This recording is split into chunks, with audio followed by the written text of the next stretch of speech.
Good evening, everyone, and welcome to the 15th edition of Jaipur Surgical Tutorial Masterclass.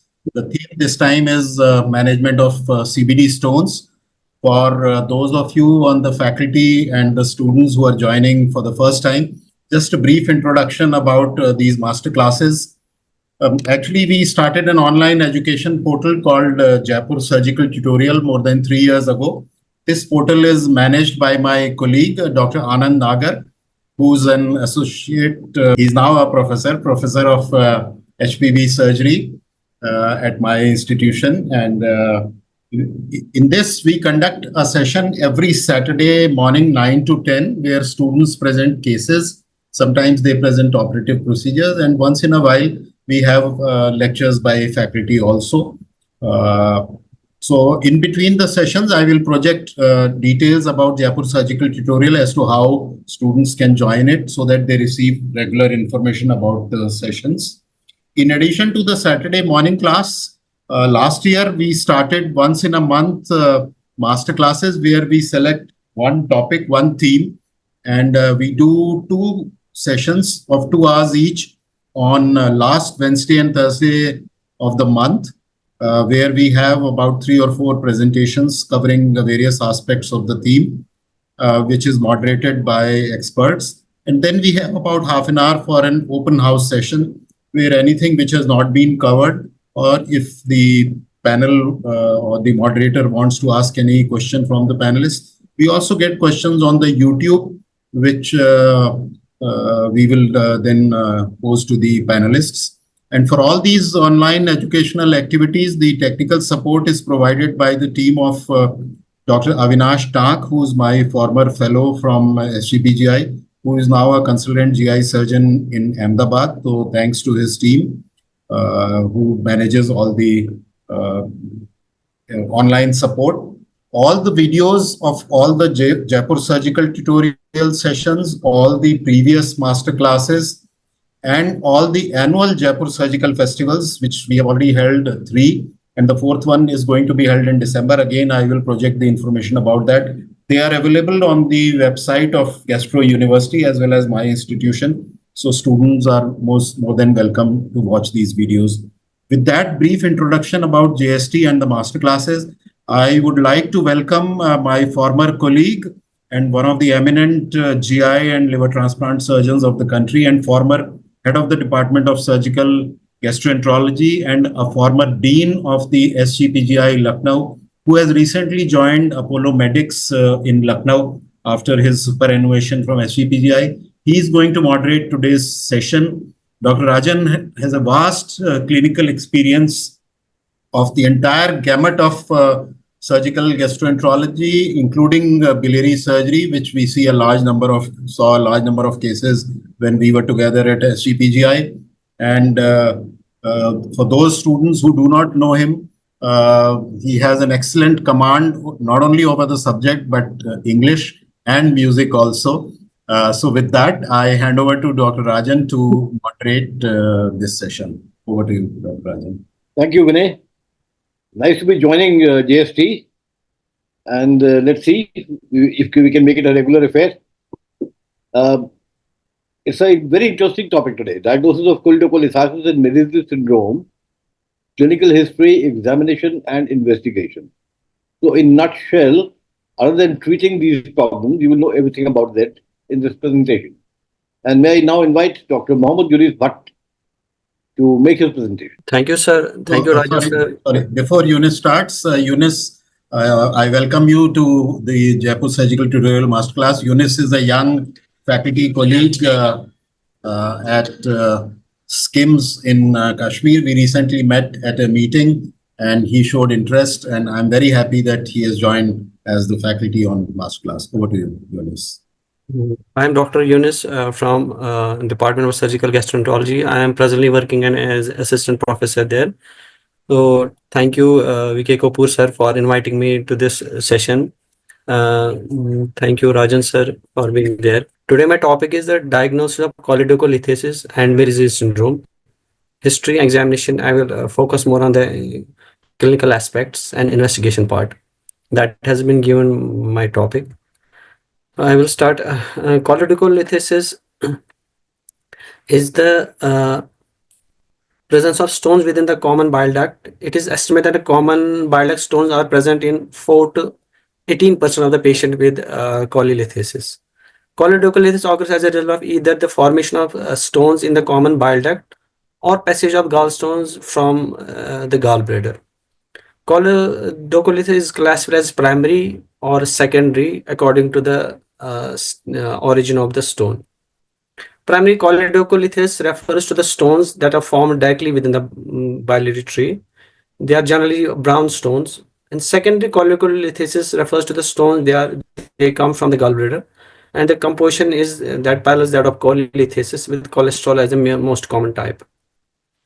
What are the symptoms of these choledocholysis? Most patients with choledocholysis, in distinction to cholelithiasis, the majority of them are symptomatic. They present with right upper quadrant pain. This is caused with the distension of the extrahepatic biliary ducts, and certain mechanisms are involved, like spasm of the sphincter of Oddi may contribute to the pain, which is typically experienced in the right upper quadrant. The patient, they can have associated nausea and vomiting. Some of the called stones are asymptomatic in 10%, less than 10% of the patients. One third, I believe, they are supposed to pass spontaneously. They are usually small stones and they pass frequently.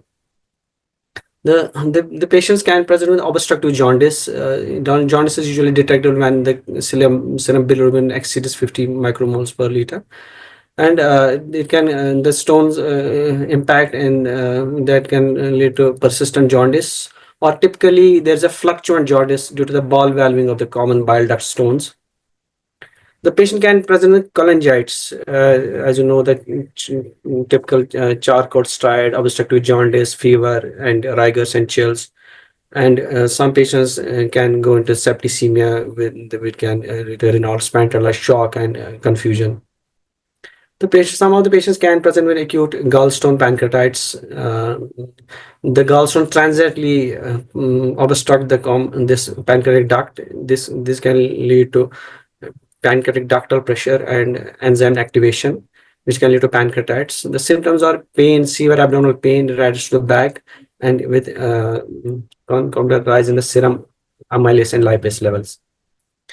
Some of the patients with pancreatitis, though no etiology is known, it is believed that it may be some microliths they pass and that is not picked up. They are small stones which are not picked up, and because resolution of the ultrasound is very less, they cannot pick small stones. But one problem is pancreatitis, they can have recurrent attacks of pancreatitis that sometimes can lead to severe pancreatitis. And some patients can develop hepatic abscess due to obstruction, or prolonged obstruction can lead to secondary biliary cirrhosis. Clinical feature, as you know, the patient can present with jaundice, accompanied by pale stools and dark urine. Itching may be present. The gallbladder is usually not distended, as the Corvazella you may be knowing. The patient can present with typical charcot striate, and jaundice can be associated with pain and sepsis, or the patient can have acute pancreatitis. On physical examination, the patient usually have tenderness in the right quadrant, and they can have icterus associated.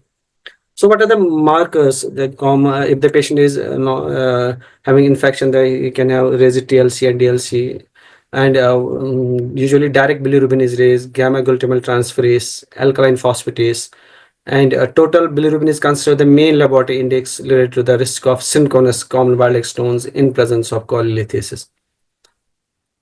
When there is no jaundice, raised GGT levels has been suggested to be the most sensitive and specific indicator of CBD stones.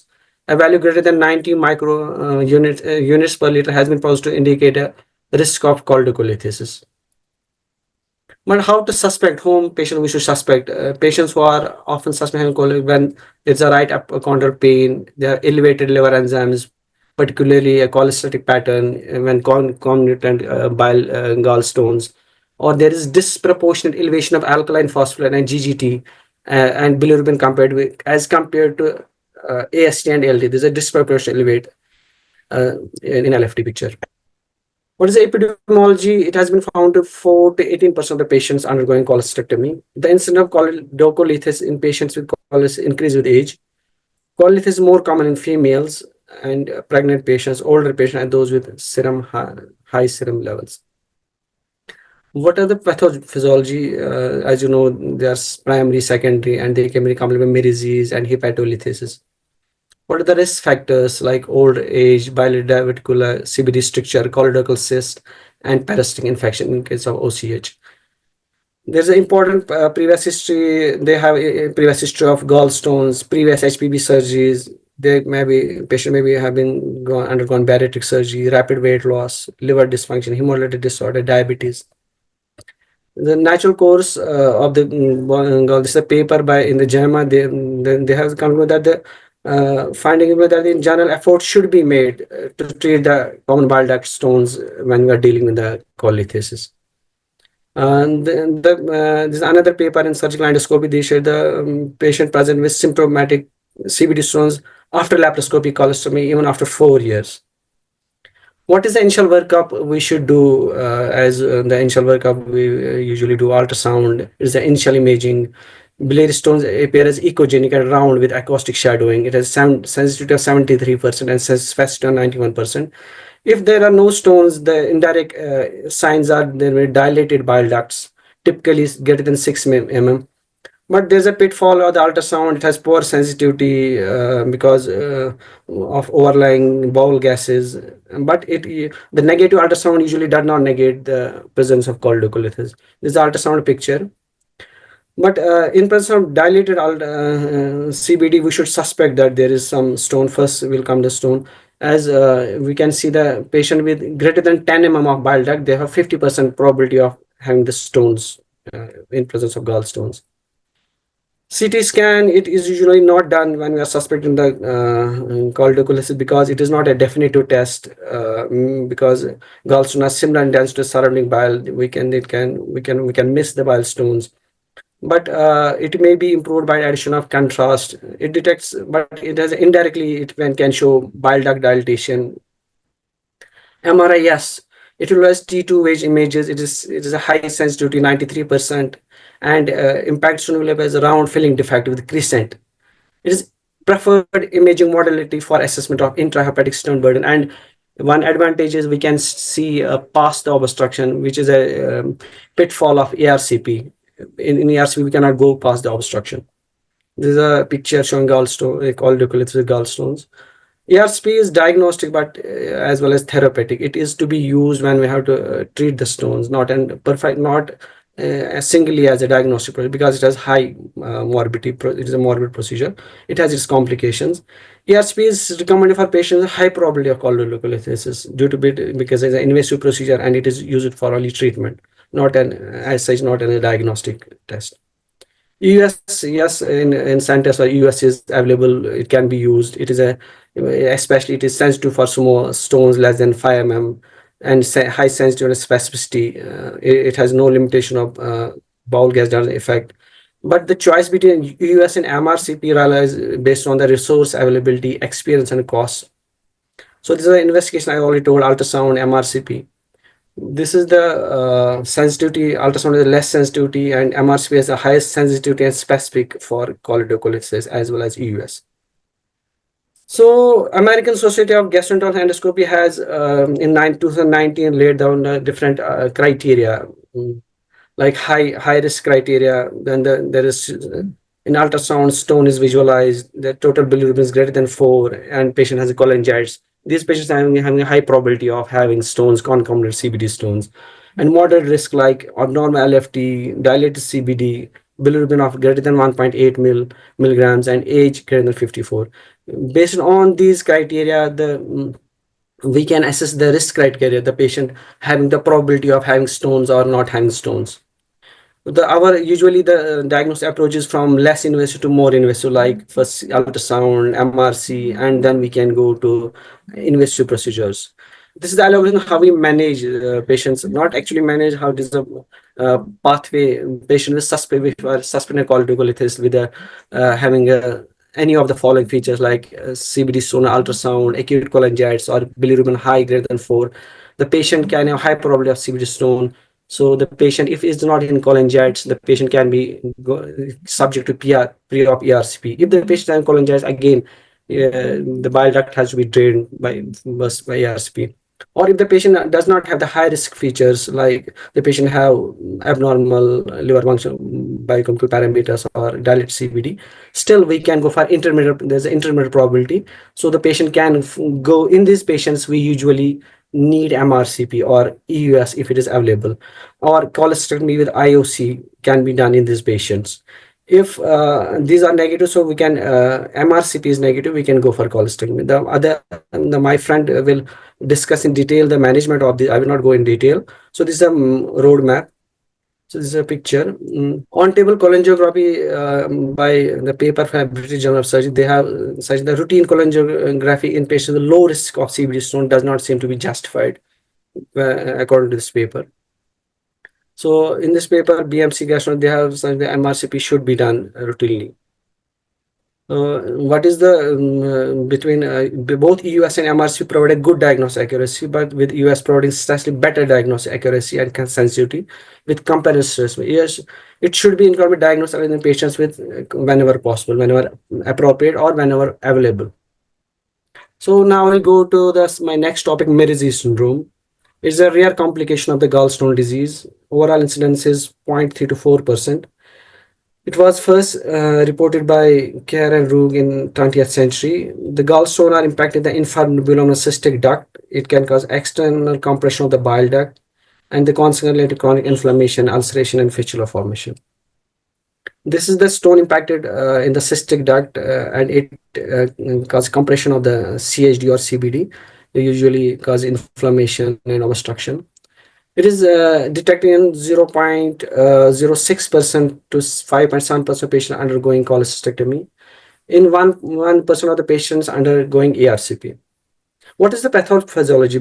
Because the recurrent impaction of gallstones on the cystic duct and infundibulum, repeated episodes of acute cholecystitis, the additions are formed between gallbladder and a common hepatic duct that can lead to impaction of the gallbladder and the Hartmann's cystic duct. The prolonged compression caused by the stone results in inflammation, ulceration, and formation of a fistula in the different stages of advancement, or in some instances, enteric fistula, cholecystoenteric fistula.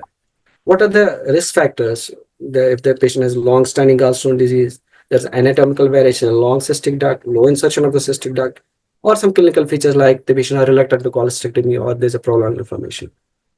What is the anatomy? The gallbladder is involved. Usually the gallbladder have thick or thin walls, impact stone at the infundibulum, at the Hartmann's pouch, or cystic duct is obliterated, or absence of the cystic duct along the cystic duct running parallel to the CHD, or low insertion. What with the bile ducts? There may be partial obstruction by external compression that can erode the duct, or normal caliber distal bile duct with walls of normal thickness, or dilated proximal bile duct with thick wall and faint walls, or it can lead to fistula. What are the features usually common in females? Average age of presentation is 50 to 70 years. Jaundice is the most common presentation.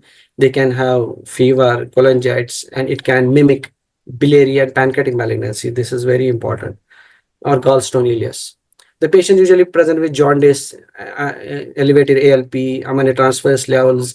In type 2 disease, they have CA19-9 is raised, which must be interpreted cautiously in patients when we are suspecting biliary malignancy.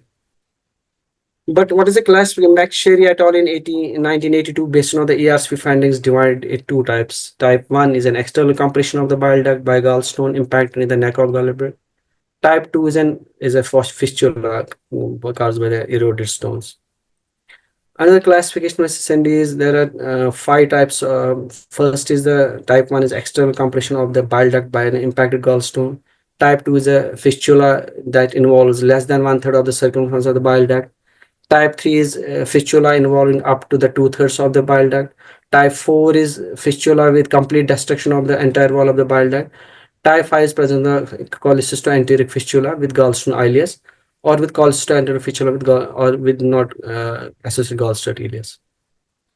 What is the difference? This is very important. The patient with a differential gallbladder cancer, we need to rule out the gallbladder cancer. It's very common in our settings. cholangiocarcinoma, sclerosing cholangitis, and metastatic disease. Usually, these had to be ruled out in the close differential diagnosis. High index of suspicion should be because it's a very rare, pre-op diagnosis is difficult because it is not made. Intra recognition and proper management is essential. Inadequate recognition of this condition leads to high pre-op morbidity and mortality or post-op mortality. The incidence of bile duct is high in these patients. It is without pre-op diagnosis could be as high as 17%. Imaging studies are the mainstay of pre-op diagnosis.